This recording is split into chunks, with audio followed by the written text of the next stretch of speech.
back in business. And what better day to bounce back than the day that Wesley So and Nakamura Nakamura was punching at each other. Bam, hit him. Boom, hit him hard. Yo, it was good today. I sat and watched the entire stream. I'm going to tell you, it was on chess.com. They were streaming to multiple thousands of viewers. If you missed it, I hope you can watch a replay because it was awesome. Like awesome. Wesley jumped out to a nice little lead, 3-1. But we've said it before on this show.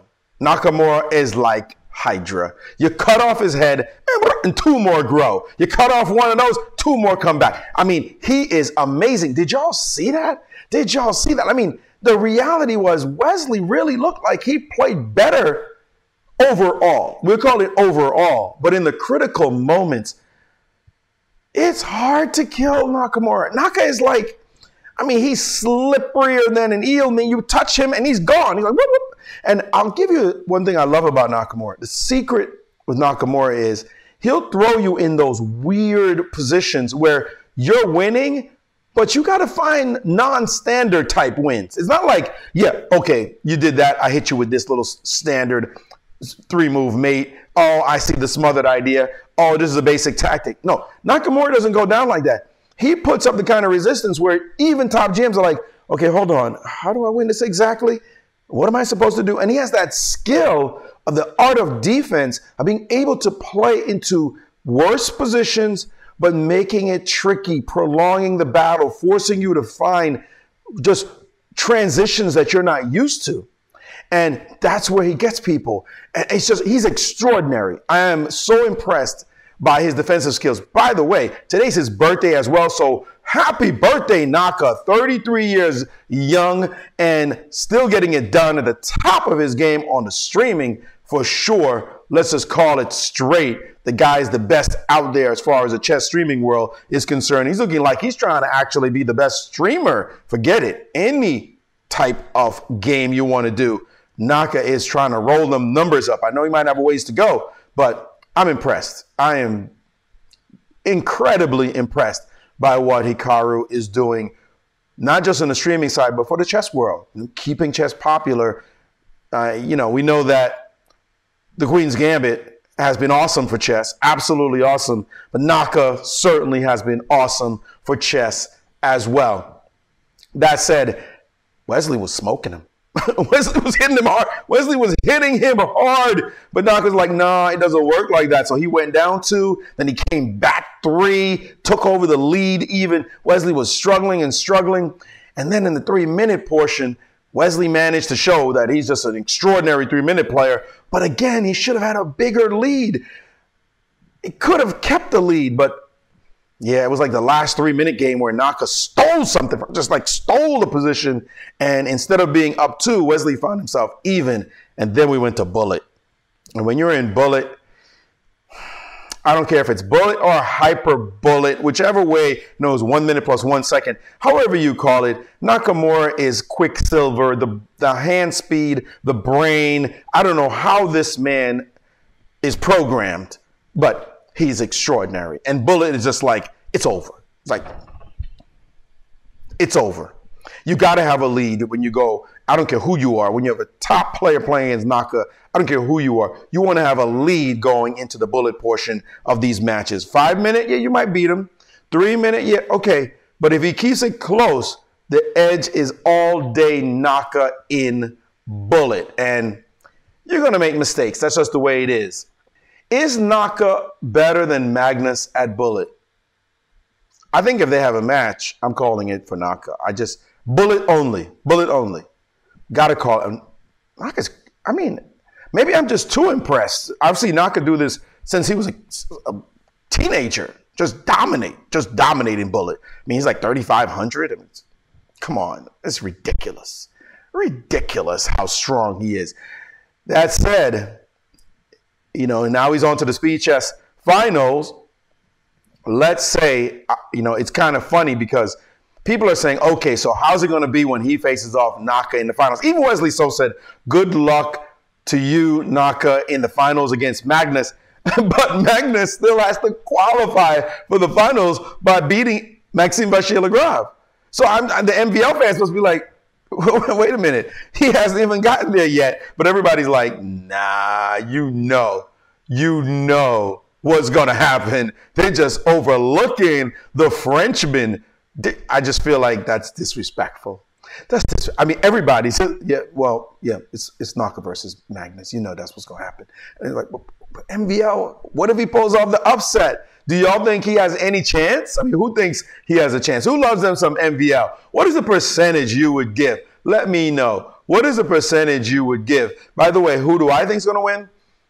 Magnus. Let's get to the most impressive game I saw today. Now, no disrespect to Naka.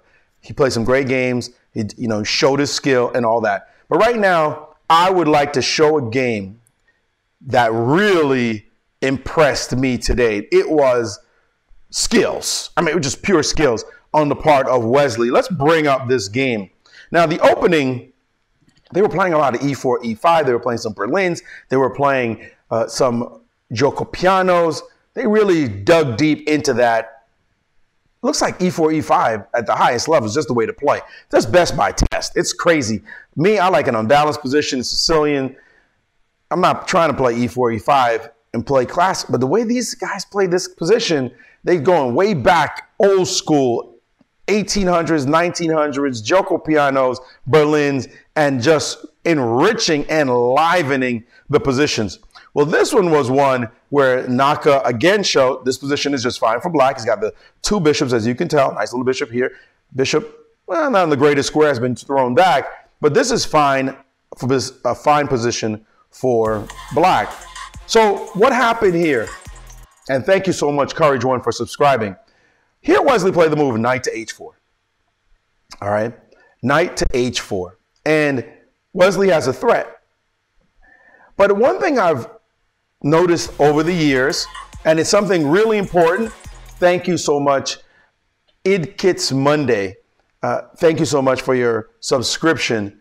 Appreciate it. Tier 1 subscription at that. Let me say, one thing that is very hard, even for the best players in the world, all right, and especially for them, they don't miss a lot of tactics. If you look at blunders by the best players, you'll notice that they fall into certain categories. One category is retreating moves. Retreating moves are difficult to spot because our eyes are trained to look forward. Now, I've said this before on the show, but it bears repeating over and over. Watch for this when you watch any of the big matchups. When MVL plays against Magnus, when Magnus or MVL plays against Naka, watch for this. Retreating moves are difficult moves even for star players. You have to train yourself to look backwards. We got eyes that look that way, not behind us. So it's tricky and difficult to see retreating moves. And those are moves that impress strong players. When we see a retreating move, we're just like, oh, that was nice. That was nice. You spotted that idea because we're taught to go forwards, not backwards. Another type of move that's tricky for players at the highest level are discoveries, discovered attacks that don't amount to anything. Right? So a lot of times we see a discovered attack, we're like, ooh, that looks dangerous. I don't want to even put myself in that position, especially a discovered attack that's a check. So, or a discovered attack that's a double check, even worse. Those moves scare lower ranked players, scare them. They don't want to see it on the board because every tactic you read in the book shows that those are devastating ideas. You don't want to have them happen to you. But they don't all work. And the books don't show the ones that fail. They don't say, okay, here's a double check. It's meaningless. It's garbage. Who's going to print a book of meaningless double checks, meaningless discovered attacks? Nobody prints those ideas. They just don't. So when they don't work, which is frequently, by the way, it's like you don't get to notice that it's not that special. And you could overrate them when they actually appear in your game. So you might be afraid of them, or you might think that they have value yourself when you get a position like that. Watch that.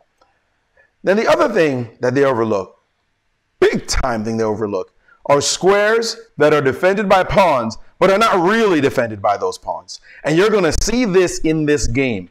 Squares that look defended, but are not really defended. In this position, Nakamura should have spotted this coming. It's Naka we're talking about. So when I say this, I've said this over and over again. So when I say this, you might be like, really? Is that true? I say it all the time, and you'll look at every match, and you'll see it happen in games, watching the blitz games, you're going to see it happen again and again.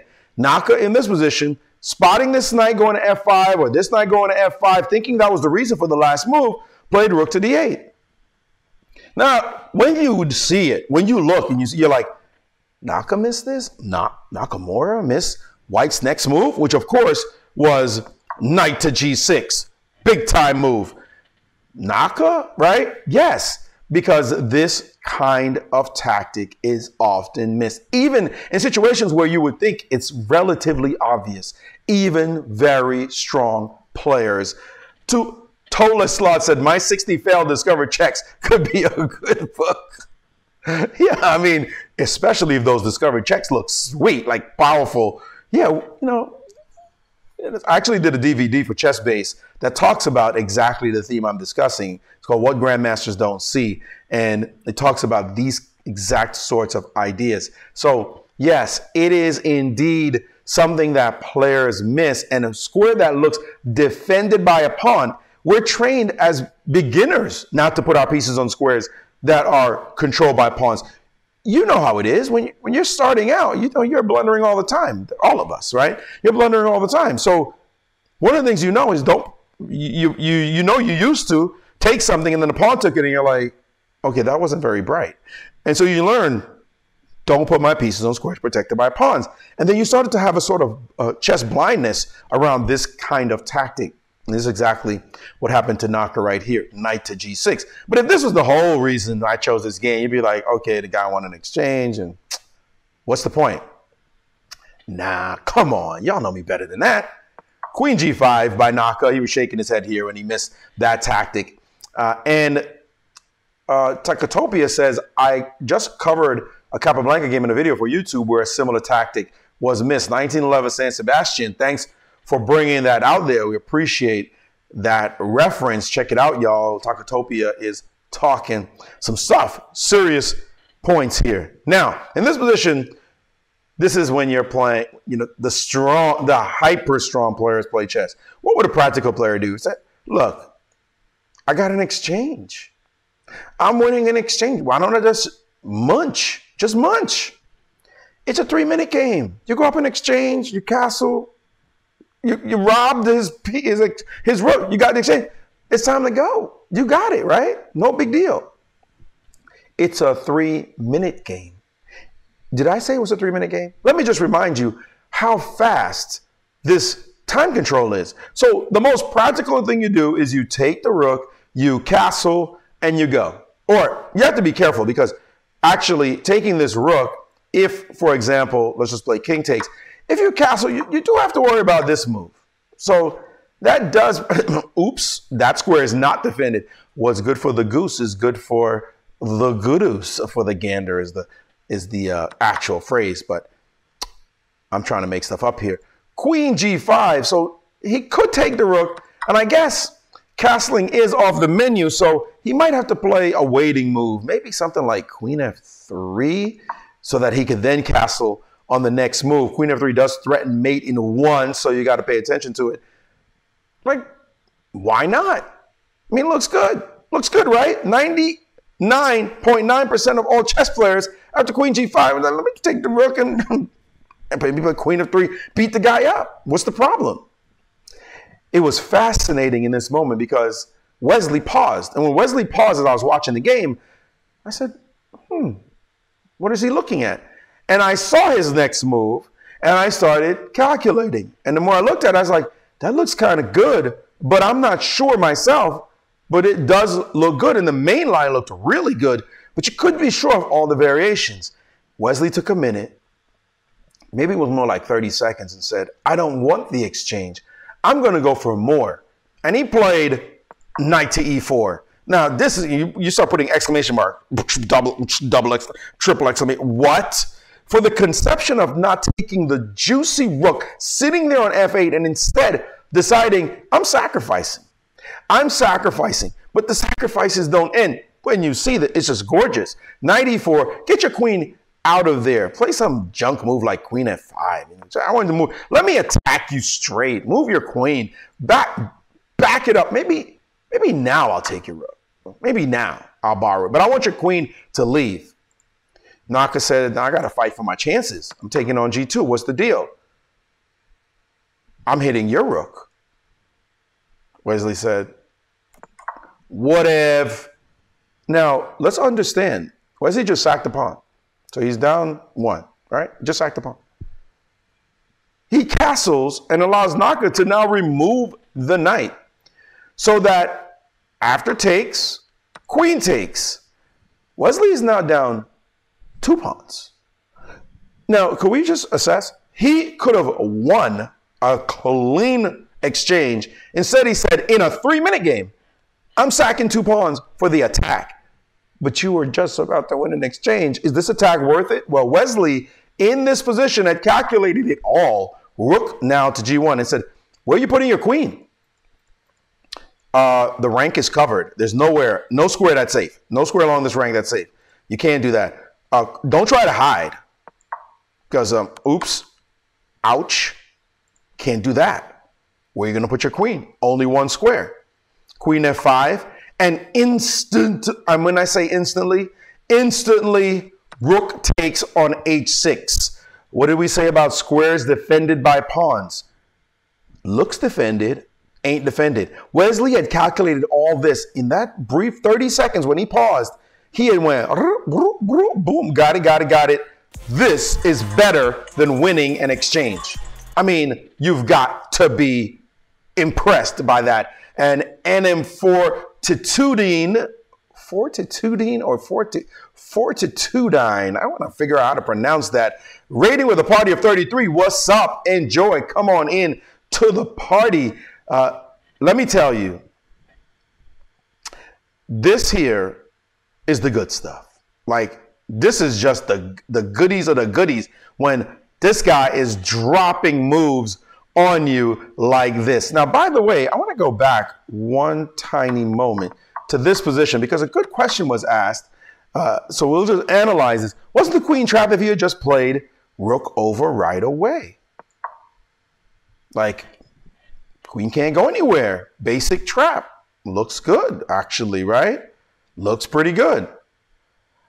Until the guy plays bishop takes on e4 and you go, wait, what happened? Well, I thought I was trapping a queen, and now if you take the bishop, then the queen gets out. Oops, thank you very much for the 2 pawns you gave me in this line. I appreciate the love, and now you're going to get hurt. Or if you say, well, I get a queen in this line, well, give me that.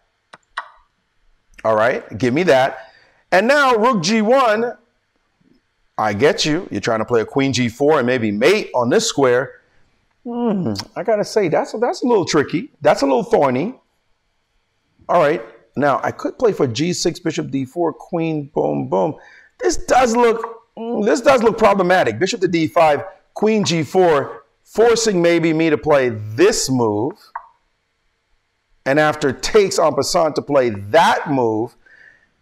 Ooh, styling and profiling. Look at them moves. And now black has stopped everything. And, you know, you still got like white here after queen here, but black is still in it. Black is defending. By the way, Wesley, I mean, this was instant. Wesley didn't hesitate and try to trap the queen. He'd already calculated all these lines. So after bishop takes g6, thanks for that question, by the way. After bishop takes on g6, he instantly took back. I've already calculated all this. I'm not getting sidetracked by other possible tactics, whatever. Instantly took back. And after queen takes, rook to g1. Now we're back to this business of rook dg1, queen f5, and boom, rook takes h6 on the spot. Okay, that alone is impressive. That alone, that calculation leading into this position is impressive. But he wasn't done. But he wasn't even done. Like, what? I mean, we're saying instinct maybe. Like maybe instinct. Instinct doesn't help if a guy suddenly drops queen f4 check on you and your rook is hanging. Like, your rook is hanging, okay? What's up with that? Wesley responded with queen d2, and Naka said, boom.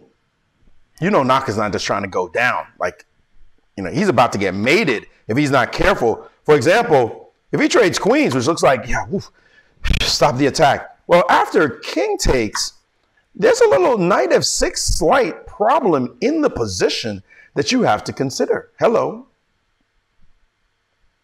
Like, how are you going to defend that? You're pinned along this line. You can't take the rook. You can't push this pawn and try any defense because you're pinned along that line. G6, well, that's mate on the spot. One move. Sorry, that's dead. Remember, we know when squares that look protected by pawns are not really protected by pawns. So this attack is blistering. Maybe about now you have to bail and play rook over to e8. I would say, I'm not even going to spoil it. I'm not even going to spoil it. I see two moves, but I'm not going to spoil it for you just yet. Of course, we'll come back to this position. We'll come back to this position in a moment. This is the position when Naka plays queen takes e4. All right, so what is Naka hoping for here? Well, he's hoping that he's able to get a pawn takes, rook takes, and now a little b-hop takes. And he's hopeful that he's got two pawns. He's going to play a check. He's going to try to get his bishop out of there and see if he can defend this position. That's what he's hoping for. Except after this, what is a piece sacrifice, the revisiting of the square that looked defended comes back into play, and Wesley plays it, and it's just juice. It's just so juicy. Rook h to g6. I mean, that's baller. That's baller. By the way, Wesley could have tripped up at this moment because who wouldn't play rook takes, king takes, and queen check, and it looks like you're dead? Who? Until the guy says, no, queen back, buddy boy. I tell you, Nakamura forces you to find non-standard ways of winning. You cannot play the obvious moves against him. Here you take his queen, he takes back, you start counting, and you're like, wait a second, the guy's got a rook and two knights? I'm sorry, two rooks and a knight for the queen. How did this happen?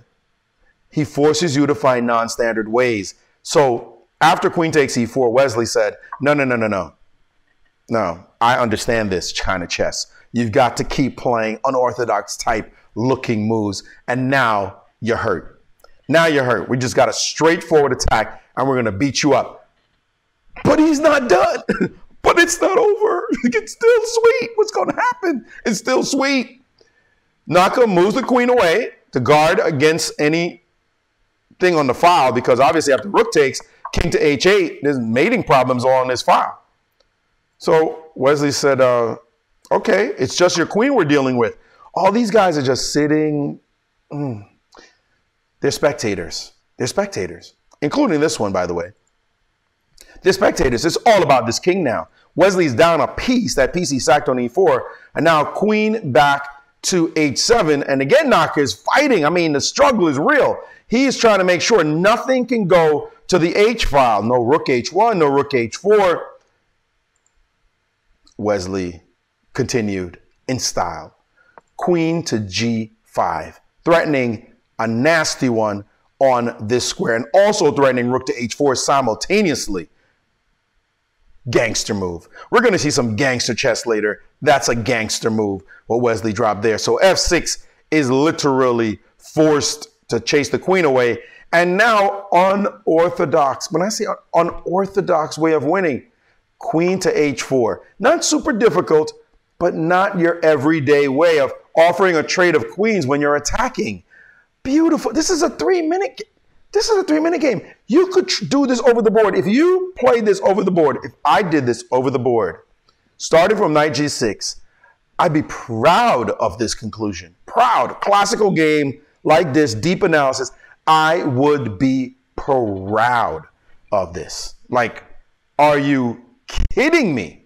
What a move. Now the threat is straight. I'm just trading queens and playing rook h4. That's the threat. It's mate. Nothing you can do about that. Don't put your rook on f7. We're just snapping it. It's pinned. The queen can't leave. You can see it. Queen can't leave. That's terrible. And the beautiful point is the only way to stop this threat otherwise is to play the move rook to d7, guarding your queen, except another protected square comes into the picture. Ta-da, rook to g8, and rook takes. And that's mate as the square G8 is not guarded because of the pin. This was a 3-minute blitz game. Like, I mean, these guys are good, y'all. These guys play chess. This is the kind of chess Wesley played. Now, I would like you to imagine what it took. And by the way, I'm going to go back just momentarily before I make that comment. We were back here. Yes, when he played rook takes h6, queen check, queen here, queen takes, queen, king takes, and this move.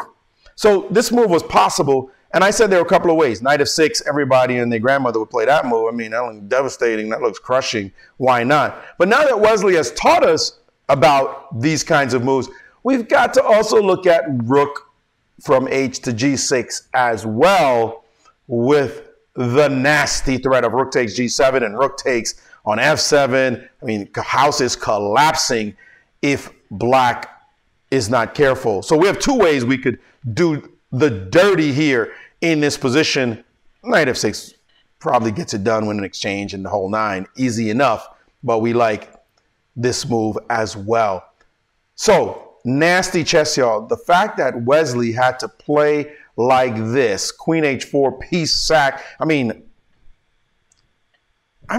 actually, Wesley won in such style. Wesley was playing chess at such a great level. Imagine this guy lost. Now, it was a close match in the end. It was 1 point. Actually, the last 2 games he won in bullet kind of made the score a bit closer because Naka had already concluded the match pretty much. So you can imagine that he relaxed a little bit. Again, not taking away any credit, but, you know, he was up 3 and it just, you really couldn't win when he was up 3 with just a few minutes left. But that said, this kind of amazing creativity and freshness of thought, let's go back to that critical moment in this game that we're talking about. This move, knight g6, queen g5, hands up if you would have taken the rook. Like, hands up, y'all. Come on. You'd have taken that rook. You'd have seen that rook and be like, in a blitz game? Yeah, you're taking the rook. To calculate otherwise, knight e4, castles, not fall for rook g1, rook on the line, kick that, drop your rook. No, I'm not dropping my rook. Drop a piece. Oh, so, you know, it's so good. You got to replay this stuff. I love it. I mean, literally, I love it. Elfin says, the rook is mine. Tola Slaw says, I'd pre-move it. Right? He'll be like, yeah, whatever you do, the rook is mine. Give me that rook. That's right. It's incredible. Incredible. Incredible. This is the kind of stuff that you look at and you say, these guys are truly geniuses. This is what our game has come to. And to do it in blitz, to do it in 3-minute blitz at that, is extraordinary. So kudos to Wesley for producing such scintillating chess. And kudos to Naka for taking down such an animal, because you could get hit with stuff like this and just be like, whew, I'm hurt. You know, Wesley was dropping some bombs and it was not enough. Naka is the kind of guy that if you walk down the street late at night and 8 guys surrounded you and they all had knives and they were like, it's over. Naka's the guy you want in that situation. Naka be like, we gonna work this out. We gonna get out of this. And you be like, okay, man, what we gonna do? What we gotta do? Because he gets out of everything. I mean, he looks dead, and gets out of it. The guy is just super impressive. And it's gonna be cool watching him play against one of the M's. It's gonna be Maxime or Magnus. Let's say one of the M boys, okay? Magnus.